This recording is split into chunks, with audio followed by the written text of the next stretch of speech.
the oops, I did it again philosophy. The phrase, "I'm only human," has become the Swiss Army knife of modern excuses.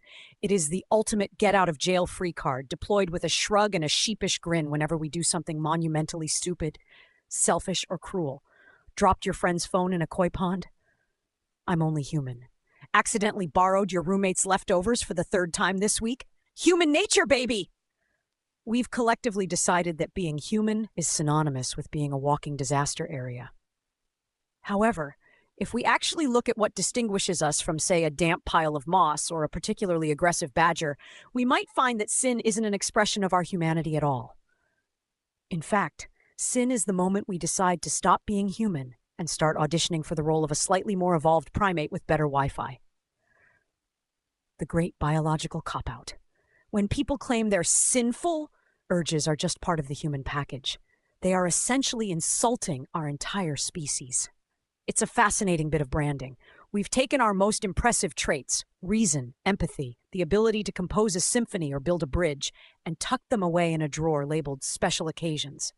Meanwhile, we take our impulses to lie, hoard, and throw tantrums and put them center stage as the true human experience. If human nature is defined solely by our failures, then we've set the bar so low it's currently being tripped over by earthworms. Claiming that greed or wrath is only human is like buying a high-performance Ferrari and claiming its true nature is to sit in the garage and leak oil. The squirrel comparison.